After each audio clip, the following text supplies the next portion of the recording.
Hello everyone, কেমন আছেন সবাই?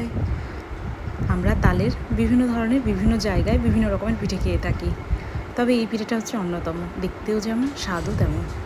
এই পিঠেটা বানানোর জন্য আমি ময়দা সুজি নিয়েছি, তবে পরিমাণটা একটু দেখিয়ে দিচ্ছি। আমি এখানে সুজি 2 কাপ মতো নিয়েছি আর ময়দা হাফ কাপ, মানে যতটা পরিমাণ সুজি নিয়েছি তার হাফ ময়দা নিয়েছি, ব্যাস, আর কিছু না।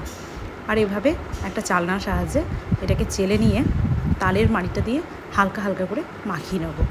তবে মাখাতে হবে সেটা যেন খুব পাতলা না হয়, ব্যাটারটা বেশ একটু গাঢ় আর ঘন যেন হয়।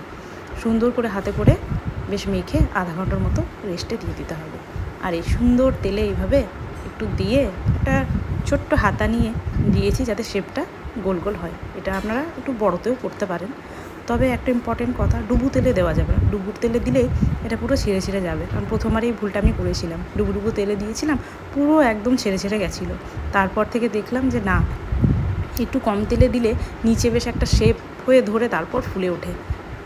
এই যে ভিডিওতে দেখতে পাচ্ছেন আমি কতটা পরিমাণ তেল দিয়েছি। এই যে রেডি হয়ে গেল মালপোয়া স্টাইলের তালের পিঠে।